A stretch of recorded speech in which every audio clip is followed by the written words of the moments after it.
this is where I'm at right now. It's very beautiful, and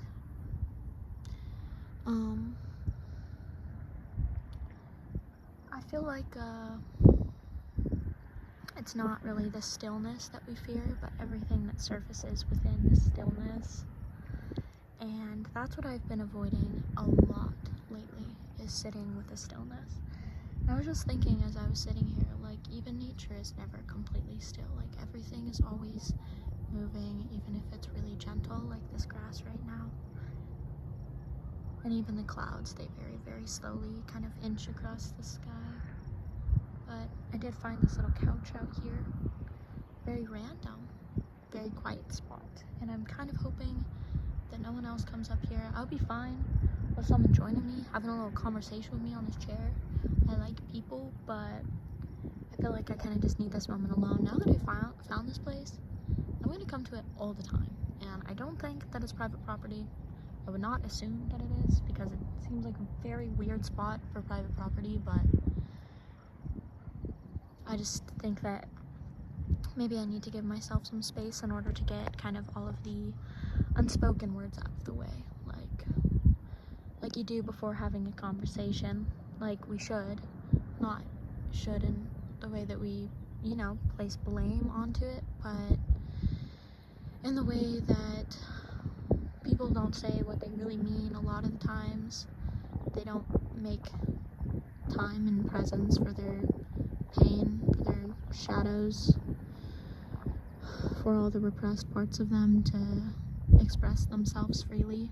So when you have interactions or you try to be present with people, it's just like you have to clear all these little blocks along the way in order to have the conversation that you really wanted in the first place. Be intentional about it. And I feel that it's the same with ourselves as well. And why I've avoided sitting with the stillness is because it requires acknowledging everything that surfaces. All of the repressed, hurting parts of me that need that time to express themselves. So once it's offered, it all just kind of comes out, because you fight the stillness for so long, and the sense of stagnation is what I've misconstrued the stillness as, even though I know it isn't, even though that's not the truth. It's not brain rotting and laying in bed all day. That's not what the stillness is. That's not what the rest is that your soul needs. But we think of it as so because that's what we've been taught. And integrating that actual stillness is something that we avoid. We think that if we just get through, if we cover it up with more noise, we can just keep going, make it day to day. If we pretend it's not there for long enough, maybe one day it'll disappear, but it never does, because it doesn't work like that. So I guess the question is, what have I been avoiding? What am I afraid of in the stillness? And I think a lot of it is the feeling, because I do, and I attempt to intellectualize and verbalize and ask why, and so much self-reflection, just gaining more and more knowledge, and try to figure out why I feel the way I do, down to a molecular science, but it just doesn't make the feeling go away. And that feeling during my life has made me feel too much and not enough, and I know that that's not me. I feel like sometimes my ego grasps at straws because it knows that it's losing itself, and it's transforming and transmuting into something more whole, more attuned with truth and my principles, of the person that I want to be, the person that I'm working towards becoming.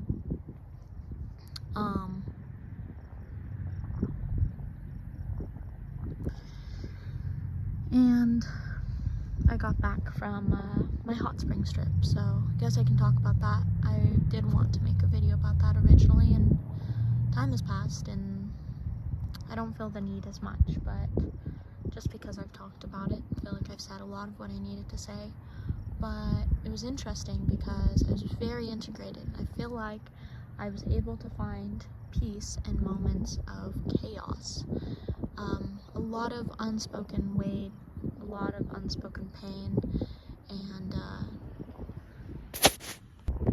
intentions that people brought into the place that were self-destructive. I mean, there were a lot of substances, you know, there was 11 other people there, including me and my boyfriend, and acid, shrooms, weed, alcohol, and obviously people don't usually use those drugs for good things. They kind of delete that social filter for a lot of people, but naturally a lot of people use it to create more noise or drown out the noise without having to confront it, or, you know, dull and soften the emotions, all of the things they've been carrying. And, you know, when you bring that into the place, and everybody brings it into the place, people unconsciously feed on each other's energy. And it was weird because at one point I even felt there was like an entity that was consuming off of people's suffering and attachment, just growing.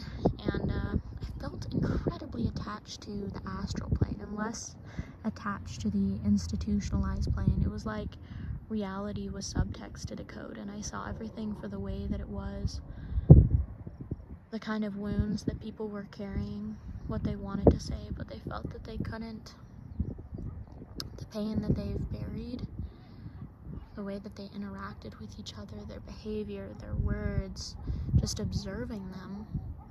And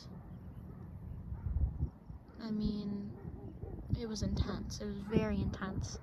But creating those moments of stillness and peace within it all was the key. And I was really impressed by how I handled that entire thing. But obviously the day after, you know, we left early, me and my boyfriend, but I felt like I needed to cleanse, and my body cleanse, but just taking those moments to speak about it, you know, take some time to myself. And I did, but I stayed in that stillness, and I feel like I started to kind of stagnate, rot a little bit. Haven't been outside in a long time, which is probably not the best for my mental health and my spiritual journey.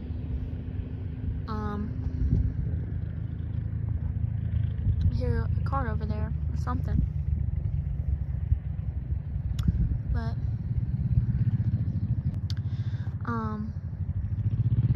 and I just vaping, knowing that. And also another big thing too is like that entire trip, like lately on my evolution, there's a part of me that thought like maybe I can just bypass the body in this, the bridge. Maybe I can just, because I don't really feel attached to my body, but like I know that I'm not my body or like my thoughts or my emotions, and I very strongly know that. I don't always like reflect that with my reality, of course, because I'm still learning to step into it, but just the evolution and remembering and everything, like it's opening all of these upper chakras, and honestly I've neglected the lower energy focal points of the body, so I just felt very ungrounded and out of my body. And for a long time I just thought maybe I could put off opening the can of worms that is my somatic memory and the dysregulation of my nervous system. And if I just kept learning and ascending and exchanging energy and all these things, and you know, doing the fun stuff, I guess. It's not always fun, but the enlightenment and just whatever with my body, right? But I couldn't do that. Have to open the can of worms at some point. That's the trauma, that's the dysregulation, that's the habits that scream over the noise, like, you know, vaping, substances, stuff like that. and it's much, much less sustainable than it was before. There's little things I'm revisiting, saying, hey Ariel, you're more equipped to deal with this now, and now that you're aware of it, it's a lot harder to ignore it, so you better start doing something about it. And making sure that I'm not being too hard on myself. I don't need more awareness. I need to recognize, I need stillness, I need softness for all those parts of myself that are still hurting, for all those patterns, those fractures, those, the pain that I thought I wouldn't have to revisit. But you do, but you're meant to revisit them, and eventually equip enough and go along on your journey and, oh fuck, that bird scared me, live through experience, so you don't manifest this into reality. But if you're manifesting, it's repeating, it's probably a lesson that you need to pay more attention to. So sitting with the stillness, and learning to ground in my body, which is a huge part of that. And I've already journaled a lot about it, talked with my therapist about it. I use ChatGPT a lot, have conversations about it, things like that. So I know how to do the work. I know how to do it. But the hardest part for me is doing it. So, yeah. And another thing too that's kind of cool is I finished The Last of Us 2 with my boyfriend, and it was really heavy. I liked the ending. I prefer when a good story has an ending that's true to the characters, true to the complexity and universe of the story, rather than just, here's a happy ending, here's what the viewers wanted to see. And sometimes I like sad endings for that reason. They feel more realistic, not in a way that they have to be sad, but just that they reflect the inevitable. Okay, well, the cop just came up here, drove around, saw me, and then left. Interesting. But the human nature of it all is what I was gonna say. It reflects the human nature.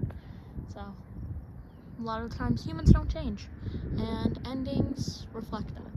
Reflect the consequences of it, at least. But hot take, I like The Last of Us 2 more than The Last of Us 1. I feel like there was a lot more in-depth gameplay. Like there were a lot of little things that they added to the game, and I like that we could see Abby's story and play from her side of the story. I honestly liked a lot of the tragedy of it too. It felt like, yeah, this is what happens when you make these choices. I just really like The Last of Us. It's probably my favorite video game. I really like it. So anyway, that's what's been up with me. And I also bought a book from Barnes & Nobles that I've wanted for a while. It's called The Book of Disquiet by Fernando Pessoa, but obviously it's an English translation. So anyway. And then if you guys have any tips as well on how you ground yourself in your body, how you don't neglect those lower energy points, and sitting with the stillness, even if it's something super like, of course it works that way, like, just let me know. Anything, or if it's super specific, that'd probably be a little bit more helpful. And I appreciate it. So thank you for listening. This is a shorter video. Hopefully you enjoyed the scenery. Goodbye, guys. So, still learning to sit with the stillness, and I think that it's something that I will gently have to take little by little every single day. Show compassion, embrace it, embrace what surfaces. And today for me, that was anxiety. It was a tightness in my chest, and Soraya, which is the name for my body, telling Cypher, the part of me that's masculine and analytical and critical and intellectual and can, you know, decode the subtext of reality. Just need to tell him, hey, Cypher, you've been doing overtime. It's time to relax. It's time to take a step back and just feel me. You've been ignoring me. You're trying to intellectualize me. You're trying to break me down and label me into parts that you can comprehend so you feel like you can control me, but you can't control the feeling until you allow yourself to sit with it and feel it and be messy and confusing and untangled and real and raw and weird and scary. Just let it be. Just let it be. It's trying to tell you something. What has it been trying to tell you for so long? Stop ignoring it. Stop ignoring it. Just stop. Listen to it. Find God in the stillness. It is when we are brave and courageous and allow ourselves to be here in the now that God presents himself. He is always there, like a whisper under all the noise. But first we must uncover the distractions. Just sit. You don't have to reach some Buddha type of level of enlightenment to finally get there. I mean, maybe you're in that state of transcendent meditation more often, you know? You commune more often with God, but spirituality and like this higher consciousness journey to step into the Christ consciousness and to be sovereign looks different from person to person. It's very unique, and that's what makes that relationship with yourself, not just the ego or the soul, but your essence, all parts of you, even the parts of you you try to shun or push away. It's what makes it so sacred. It's that you can't shove it into some formula or, you know, framework that someone else has.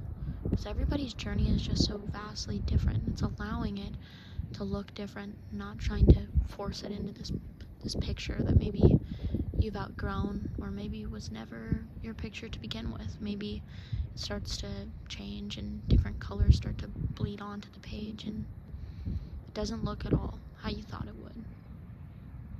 And you accept it. You stop resisting it. Rest, growth, evolution, time, pain. It's not going to look the same. It's never going to look how you imagine it, or exactly like you imagine it. But I did good today, and I am proud of myself. Proud of myself for not running from this anxiety, dealing with it, reflecting, breathing, listening to music, cleaning up trash around this area, because people don't pick up their shit. Trying to declutter the space, make an offering to the earth, show gratitude for what God provides us.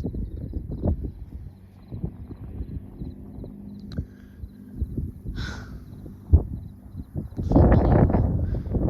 I feel like the camera always desaturates the color, but the sky is very blue right now, and like the hues of the sunset are much more vibrant in person. Goes from like kind of this deep, I don't know how to describe that blue, this blue up in the sky. I don't have a word for it, but I have a lot of words for blue. Maybe like a deep, complex cerulean blue. Goes down to kind of like a muted sapphire. And then like a baby blue. Like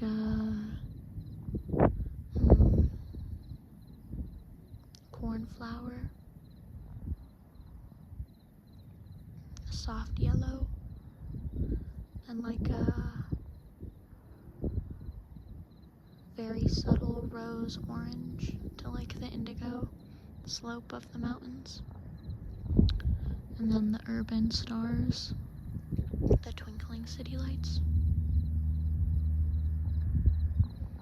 the rustle of the grass, the song of the crickets, the breeze swaying through the trees, like God is breathing through itself.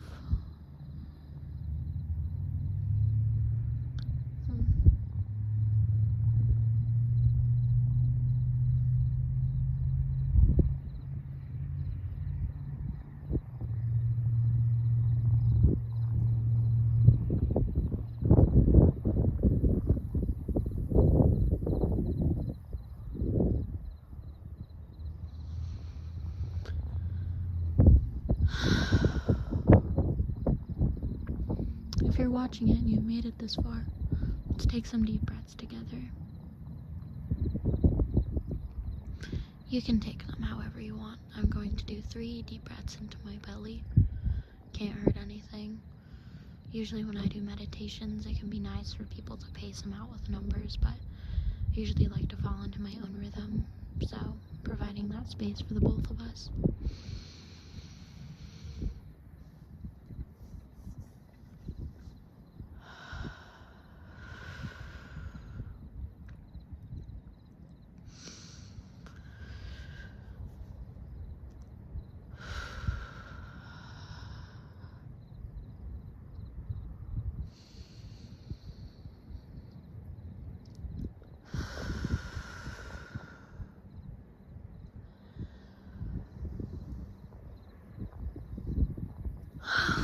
Big yawn.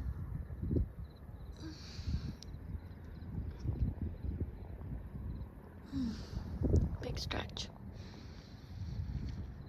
If you're watching this, I'm proud of you too, and I'm sending love. It doesn't have to look a certain way. You don't have to do anything to deserve rest, to deserve time. It's okay to be in pain. It's okay to take your time. It's okay if it doesn't look how you want it to look, if you don't reach the timeline, the deadline that you have envisioned in your head, if your journey's not going perfectly, if it's messy and raw and complicated, difficult. Like, it's not always supposed to be that way, but it often is. And it's okay that it looks that way, and you deserve to feel that recognition. I deserve to feel that recognition, to allow it, and to receive it, to accept it.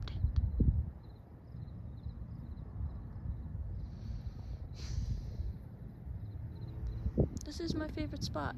Oh my god, that's so weird how the camera adjusted like that. I think I'm gonna come here a lot, honestly.